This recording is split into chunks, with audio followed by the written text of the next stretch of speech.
All right, everybody. Welcome to the Bald Eagle Podcast. I am Shawn Cressman. I am the Bald Eagle. Okay, well, this is my second episode back, 67th overall. I took some time off, and I felt bad about my last episode, so I have I have a recovery to make. So we're going to do that later. So anyway, I am the Bald Eagle Podcast. If you're not aware, is a Philadelphia Eagles podcast, 100% Philadelphia Eagles, and I have a couple rules, 3 rules actually. Number 1, no politics. So no matter what is going on politically, we do not talk about it. One exception was COVID, because I could be considered political, and that's only because it impacted the NFL and the game. So we did talk about it a little bit as it pertained to the game, nothing in excess. Number 2, no personal information. I don't talk about my personal life. I don't think you guys care. And I don't talk about the players' personal lives because I don't care.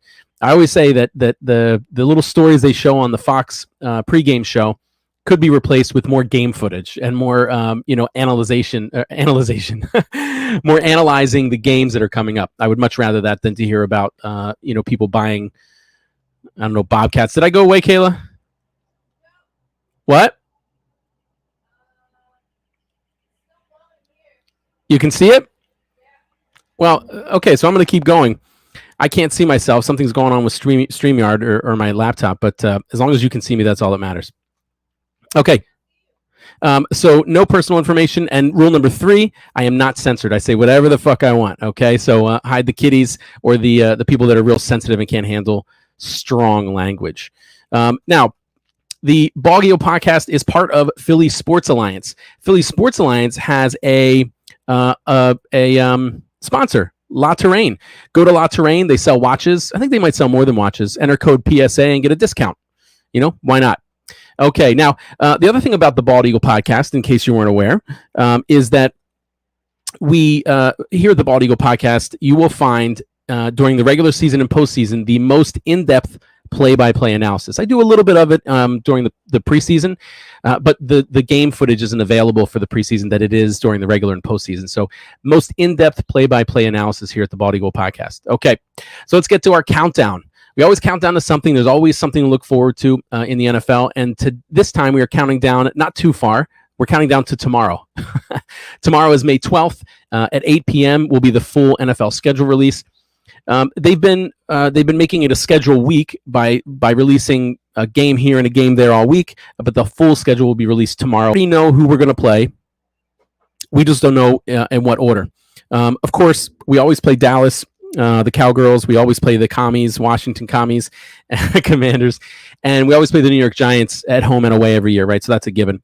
Interesting, a little reminder if you're not aware. Carson Wentz will be returning to the link as the quarterback of the Washington Commanders, assuming that he doesn't get injured. So at home we'll play Green Bay, and we'll play Jacksonville. Doug Peterson's return to the link. We'll play Minnesota, New Orleans, Pittsburgh, and Tennessee, all at the link. Away, we'll play Arizona, Chicago, Detroit, Houston, and Indianapolis. So pretty decent group of games. I don't think anybody in that group is remarkably good that we couldn't beat them. Not a real tough schedule. Speaking of, I saw, even though the full schedule hasn't come out, there were notes of who had the worst, the easiest and hardest schedule.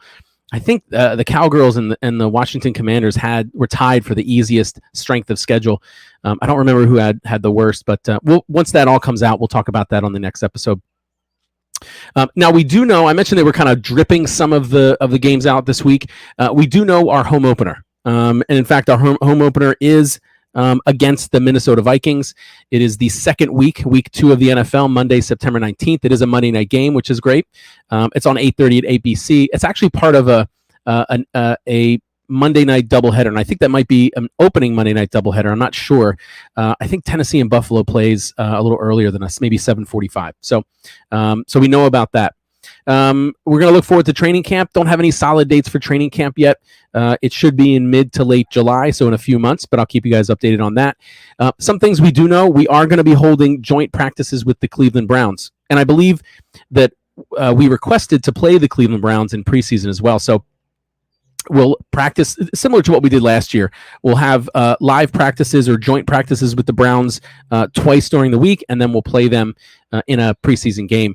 Now, we did that last year with the Jets and the Patriots, and if you remember, those practices by the coaching staff anyway were taken more seriously than the actual preseason games. Bummer for the fans because we didn't get to see a lot of the starters in those preseason games because they were resting them because they pushed hard during practice. But it may be a winning idea. It might be smarter for them to do things that aren't on video than to do them on national television. But August 4th through 7th is Hall of Fame weekend. In Canton, Ohio, the Raiders will go against the Jacksonville Jaguars, and Jacksonville is the home team. And that's also the beginning of preseason week 1. Now, I'm guessing here because I couldn't find any actual schedules, but I believe that would make NFL preseason week 2 the weekend of August 12th through 14th, and preseason week 3, August 19th through 21st. So that's where I believe they'll be. I might be off by a week. I assume that they're going to have Hall of Fame weekend and preseason week 1. I know that. Then I assume they're going to have the 2 weeks right after it and give a break between the last preseason game and the first regular season game, which is Thursday, September 8th. That is the NFL kickoff of the 2022 season. It might be out there who that game is. I apologize. I didn't see. But we'll have all that with the schedule release. I mentioned our week 2 game, our home opener against Minnesota on Monday night. And then on Sunday, February 12th, 2023, looking to the end of the season, we have Super Bowl 57 at State Farm Stadium in Glendale, Arizona. All right, that's our countdown. Moving to the NFL draft, right? April 28th through 30th was the NFL draft in Las Vegas, Nevada. We began the draft. Well, back in before the draft started, we have somewhere around 11 picks, but we ended up trading around and trading up and down, and ended up only having 5 total draft picks. I counted AJ Brown as part of our draft class, so I went over him. But he technically, of course, wasn't a draft pick. We just traded one for him. We initially began the draft with a large trade with the Saints, and I'll go over it. And you'll find if you watched my show last year, or if you watched it before, I repeat things on purpose, partially because I have a horrible memory, partially because I want you guys to remember things too. So we had a major trade to begin the draft with the Saints. We gave them the 16th, 19th, 6th round, and the 16th and 19th overall picks, and a 6th round, 194th overall in 2022. I haven't been checking the chat. Nobody's chatting. Or comments. Yeah, okay. We got the 18th, the 3rd round, 101st, a 7th round, 237 in 2022. And we got a 2023 first round pick and a 2024 second round pick. So now we have 2 first round picks, which may be valuable because this is Jalen Hurts, I think, last opportunity to show that he can be our starting quarterback. We then traded picks 15, 124, 162, and 166 to the Texans for the 13th overall pick. We used that first round 13th overall pick to draft defensive tackle Jordan Davis from Georgia. Massive defensive tackle with speed that can he can track down quarterbacks.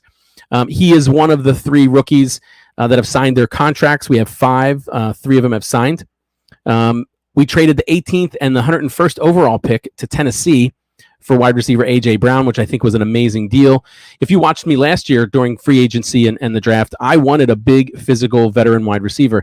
We just didn't get him last year, but we got him this year, so that's great. And frankly, when you think about the health and the status of our offensive line, and you think about our running backs with Miles Sanders, I think one of the top 10, maybe top 5 running backs in the league, and then you have these receivers. We have Devontae Smith, and now AJ Brown.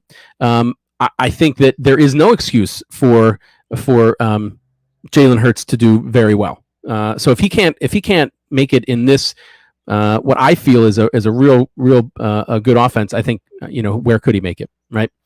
Our second round pick, 51st overall, we drafted center Cam Jurgens from Nebraska. He's going to wear number 151. For now, at least.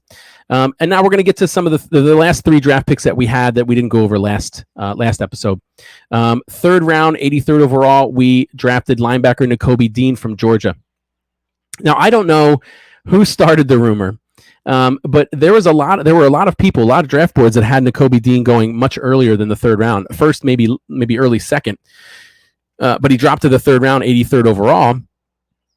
It is believed that's because there was a rumor going around that he had a pectoral tear and that he was refusing surgery. And that's the key part, refusing surgery. Turns out he did have a pectoral tear. He claims that he went to numerous doctors, got second opinions, and nobody ever told him he had to get surgery. So he didn't get surgery because it wasn't recommended, not because he was told to get surgery and he rejected it. So that's a pretty big deal in the NFL there, rejecting surgery that most people deem necessary. So he dropped, and they're saying he dropped because of that. I don't know who started the rumor. I was joking around with some friends today that it would be wouldn't be hilarious for him, but if Howie Roseman started that rumor, it would have been a good tactic to get what I think is going to turn out to be a valuable linebacker in the league. Now, he's not big, 5'11", 229 pounds, basically my size, except he's probably got body fat in the area of the single digits where I'm much higher, let's say that, right? He runs the 40 and 4.4 very fast. The 20-yard shuttle, 4.32. He has a 41-inch vertical. So he is a real fast linebacker. Now, when you think about what we need at linebacker, or what we've been missing at linebacker, it's been a linebacker that can cover. None of our linebackers have done a successful job covering. And looking at his highlights, there was one of his interceptions was a pick six when he was in coverage against a running back. So not that doesn't mean he's going to be an excellent coverage guy, but probably already has a leg up on the other linebackers that we have. He was the co-defensive newcomer of the year award as a freshman. He had 25 tackles, 1.5 for a loss, and 2 pass breakups. He was a team captain as a sophomore, he led the team with 71 tackles, 1.5 sacks, and 10 starts. He was a team captain for the best defense in college football in 2021, a first-team AP All-American and All-SEC selection. He had 72 tackles, 10.5 for a loss, and 6 sacks. Also had 2 interceptions, one of which he was in coverage with that running back and took it to the house, a pick 6. He had 6 pass breakups and 2 forced fumbles, and all that in 15 starts. So good production on defense. And again, he may not be the best run stopper, but he will be, in my opinion, one of immediately our best pass coverage linebacker.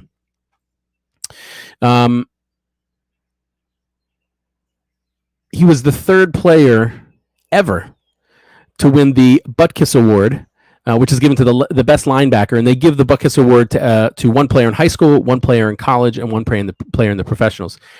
He's the 3rd player ever to win it in both high school and college. So if he can do it in the NFL, he will be. I don't know how many players have won it in all 3. Last year, Micah Parsons won it, which is a bummer because I wanted Micah Parsons, but that's okay. Again, could be a great coverage, and he was everybody's still concerned about that injury. He was a full participant in this past weekend's rookie mini camp. So no concerns about injury on my part. All right, the 6th round, 181st overall pick was linebacker Kyron Johnson from Kansas. He is the second of 5 rookies to have signed his rookie contract. He wasn't invited to the NFL Combine, so all the numbers were from his pro day. He is 6 foot, 231 pounds. He runs a 4.36 40. Now, because he didn't run at the Combine, I don't have his, and I didn't have Nakobe Dean's comparisons to other linebackers in the draft. I don't have that for Kyron Johnson either. But his 4.36 40 would have beat every other linebacker at the Combine. The next closest would have been a 4.42,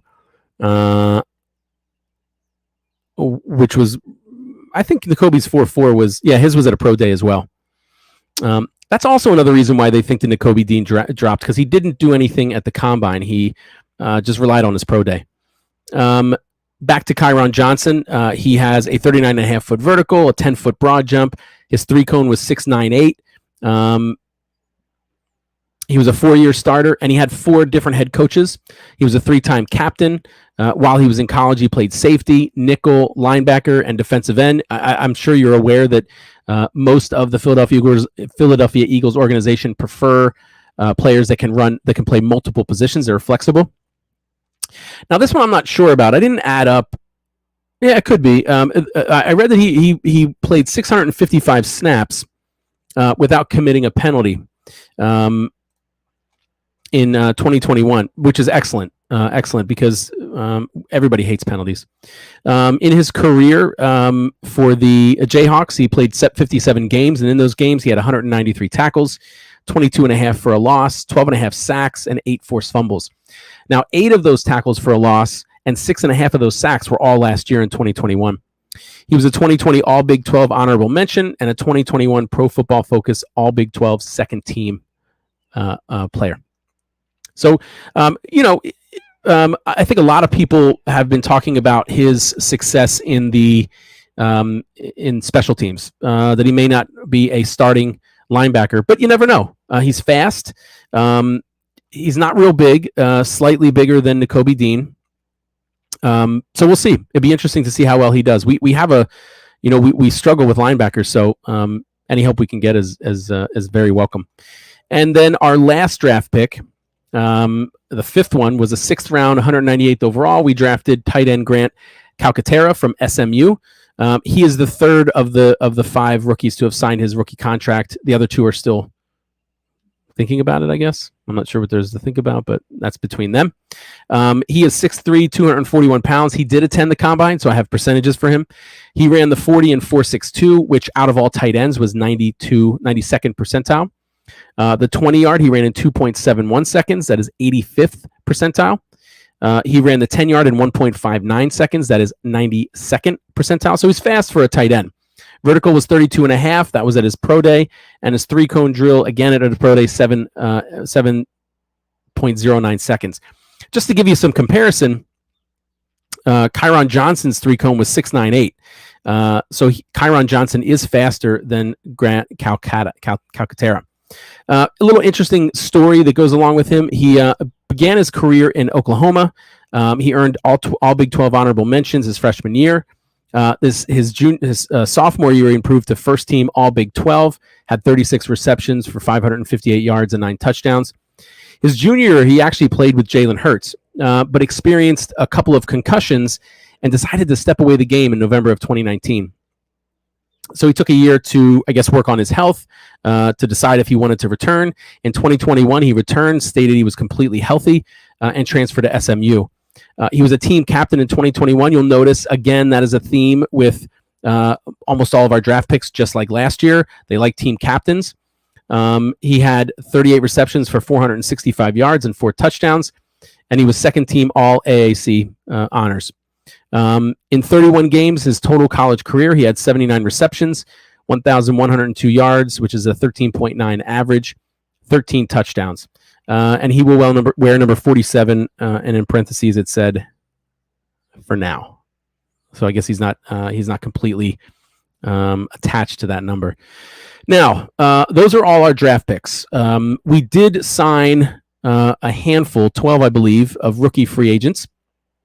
I'm gonna go through all of these in future podcasts, but just to list them real quick for you, we signed Josh Blackwell, a corner from Duke, Reed Blankenship, a safety from Middle Tennessee State, Kennedy Brooks, a running back from Oklahoma, Britton Covey, a wide receiver from Utah, William Dunkel, offensive lineman from San Diego State, Noah Ellis, defensive tackle from Idaho, Ali Fayyad, linebacker from Western Michigan, Mario Goodrich, cornerback from Clemson, Josh Jobe, corner from Alabama, Josh Sills, offensive lineman from Oklahoma State, Carson Strong, quarterback from Nevada, and Jared Williams, offensive lineman from Miami. Now, we did just recently have a 2-day, and I'm skipping ahead, a 2-day rookie minicamp. This past Friday and Sunday, about 42 players were there. 19 players were actually trying out. They weren't rookies. And there wasn't a lot of information that came out of the rookie minicamp. I haven't been able to find any real details about any specific players except for one. Nick Sirianni apparently was impressed with Carson Strong, the quarterback from Nevada, the undrafted rookie. He said he has a big arm, he's sharp, and he knows where to go with the ball. So, and Carson Strong, who I will go over in more detail in a future episode, is a big guy. I think he's, I don't want to guess, but I think he's, he's tall and big, which is good. That's my style of quarterback. They wore at this 2-day rookie camp. They wore helmets, shells, and shorts. There was no contact. In fact, they didn't even do 11-on-11 drills. They focused more on 7-on-7 and individual drills. There was an interesting story, and I don't know what his status is, but a former Penn State basketball player, and I'm not a college guy or a basketball guy, John Harrar, tried out as a tight end. He played football at Strathaven, which isn't far away from Philly, and he's listed as 6'9", 240. So an interesting attempt at being a tight end, and frankly, at 6'9", 240, he'd be a huge target, a gigantic target. He might actually be the tallest receiver in the NFL. I think historically, the tallest receiver was, he played for us. He actually, I'm recapping in the Ball Eagle fact. I bring him up. Oh man, I'm losing his name here, but at 6'9", Harold Carmichael. He was 6'6". So Plaxico Burress was 6'5". Calvin Johnson 6'5". So he would be the tallest receiver to ever play. Harold Carmichael was 6'8". So if he made a roster in the NFL, he would be the tallest receiver to have ever played in the NFL. 6'9". That's huge. Throw the ball in his area, and he should be able to touch it. Okay, so we had that practice camp. Dick Vermeil, I mentioned that he got elected to the Hall of Fame, and I mentioned that on the last podcast, and that's what I'm saying. That's what I'm apologizing for. I mentioned it, but we didn't talk any more about it. So I am making Dick Vermeil a Bald Eagle fact this episode. If you're not aware, Bald Eagle facts, every episode I just throw out a new fact, and I focus generally on every season of the Eagles, the Hall of Fame, people that have been inducted to the Hall of Fame. Draft classes, and then I'm going to start doing all the head coaches, the current record holders, and things like that. So I'm moving into the coaches / Hall of Fame members, and we're going to talk about Dick Vermeil. But to keep up with this Eagles news, Brandon Graham has seemed to confirm that the Eagles might be running a 3-4 defense next year, which is interesting. And some news that's coming out and frankly, I don't know a lot about this aspect of football. I'm not into the back office stuff, but apparently there's been a pretty big exodus from the Eagles. A lot of turnover in our back office. VP of Football Operations Catherine Raish went to Cleveland. Brandon Brown, Director of Player Personnel, went to the Giants. Ian Cunningham, Director of Player Personnel, went to Chicago. Casey Weidel, Director of Scouting Operations, was fired. Sean Heinlein, a Southwest area scout, he's no longer with the Eagles. Evan Pritt, a scouting assistant, no longer with the Eagles. TJ McWright, player personnel executive and scout, no longer with the Eagles.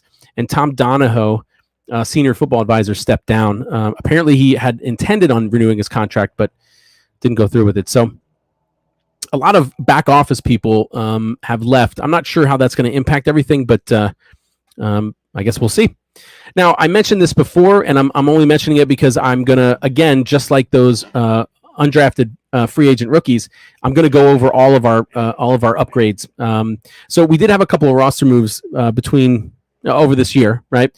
We signed defensive back Andre Chikari, linebacker Hassan Reddick, which is exciting. I think that's one of our better free agent moves. Wide receiver Zach Pascal, I think that's a good move. Linebacker Kaiser White, and wide receiver Devin Allen. So we're going to go over all those guys and talk about the impact they can have on the team. Injury update, not much. Good news, Brandon Graham says he is doing everything in workouts. He's 8 months away from an Achilles injury. So hopefully that'll be no problem at all. The NFL came out with, or somebody had compiled. Now we're moving to NFL news for those who are taking notes.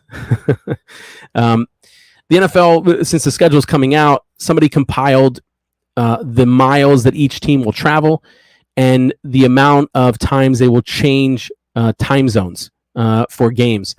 And the Eagles aren't that bad. They're ninth. We're ninth. And when I say, first is where you want to be. You want to be first. That means you travel the least and change time zones the least. And I'll go over who number one is. Big difference between number one and number 32. So we're ninth in the league. We have to travel roughly 13,940 miles during the season, and we change time zones 10 times, and that's ninth. Washington, the Commanders, are eighth. They have to travel 13,670 miles and change time zones 12 times. Dallas is 21st, which is nice. The harder that we can make their season, the better. They have to travel 19,566 miles and change time zones 14 times.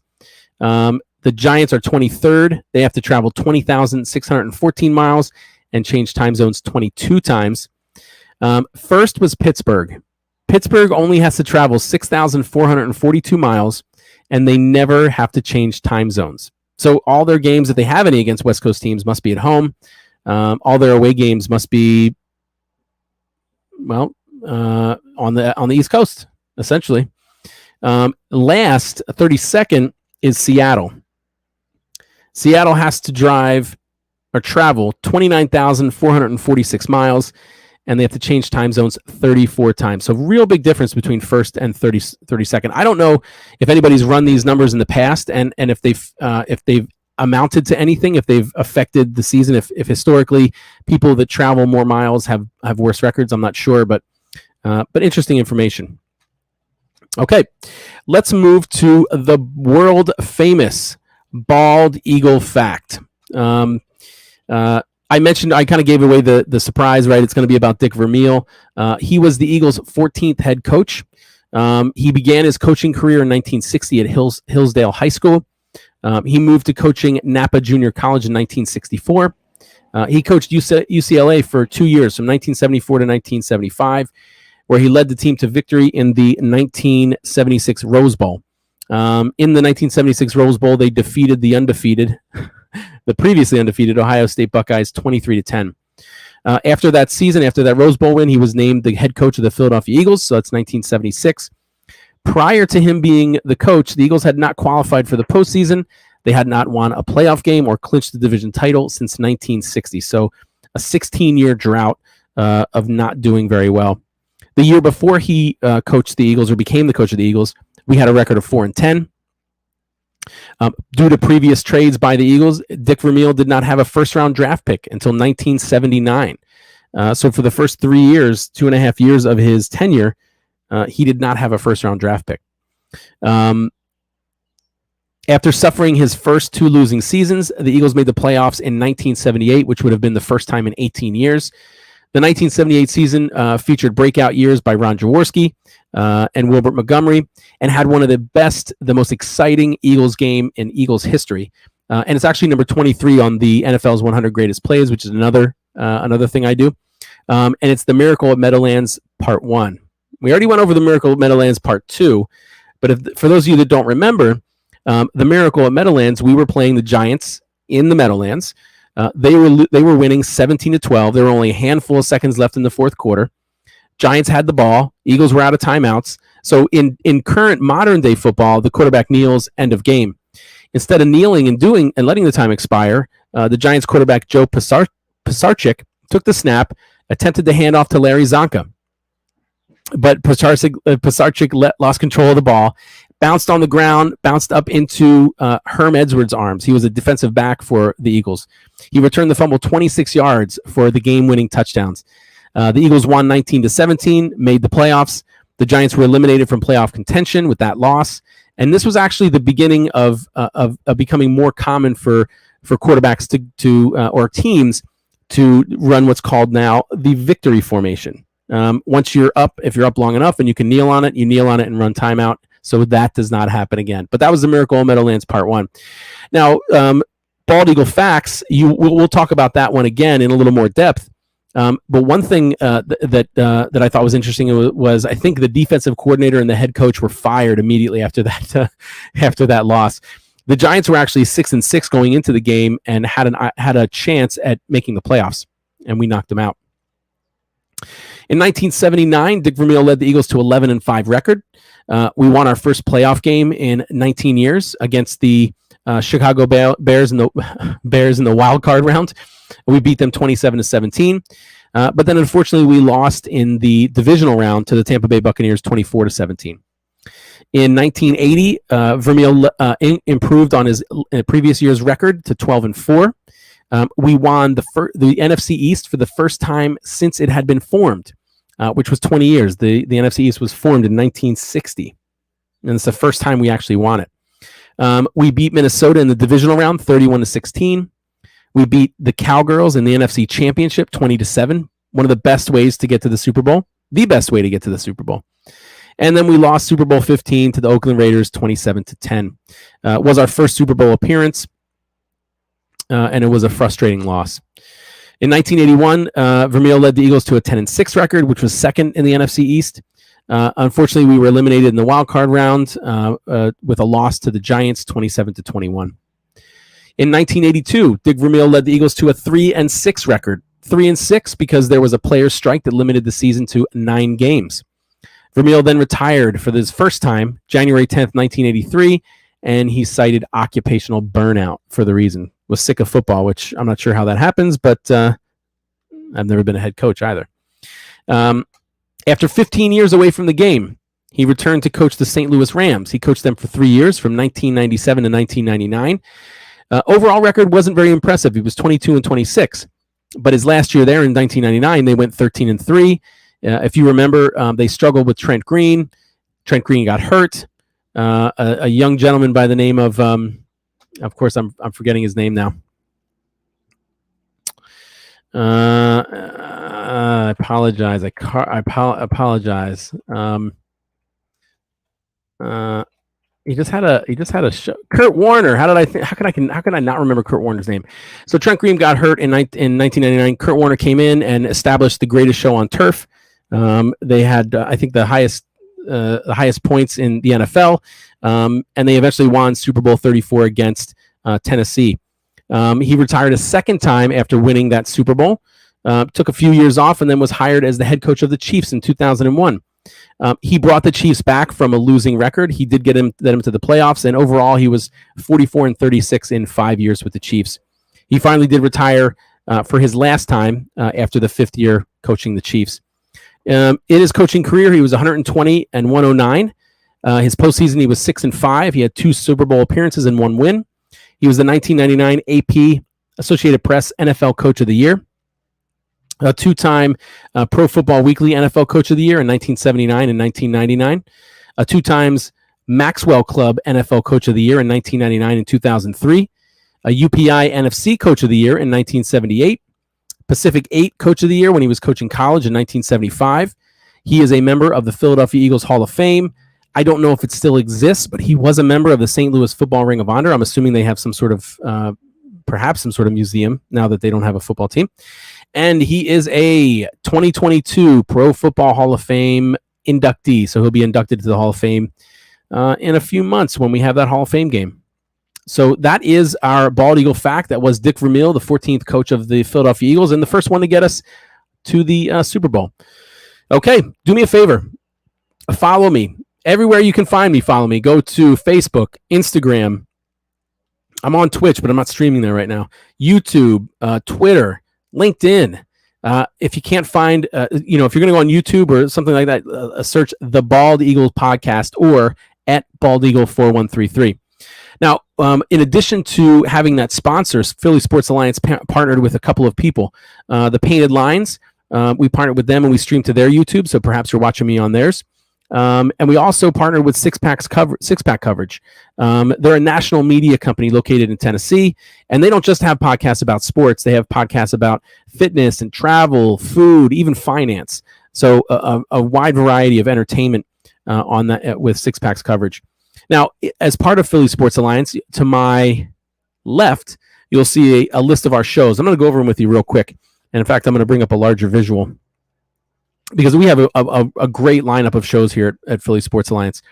It starts off Monday at 6 with the Football Smack Talk show.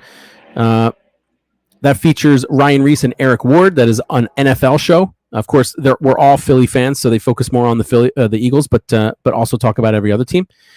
Later that night, Mondays at 7:30 is a Diamond Club podcast. That is an all-Philly show featuring John Hunter, Chris Lahiff, and Danny Hart. Tuesdays at 6:30 is the Philly Broadcast. That's all for Philadelphia sports featuring Ryan Reese and Ryan Finneran. Of course, Wednesdays at 6, your eyes are glued to the Bald Eagle podcast, 100% Philadelphia Eagle podcast, featuring the most in-depth play-by-play analysis. Wednesdays at 8, we have Mixed Sports. Mixed Sports is a football podcast featuring Eric Ward and Jay Landry. Jay Landry's only flaw is that he is a Cowgirls fan. Thursdays at 5:30, we have Tendies on Pattison. It's an All Flyers podcast featuring Paul Batcho, Jack Griffin, and Chris Lahiff. And last but not least, Thursday at 7, Tables, Ladders, and Chairs. That's a wrestling podcast featuring Eric Ward and Joe Barry.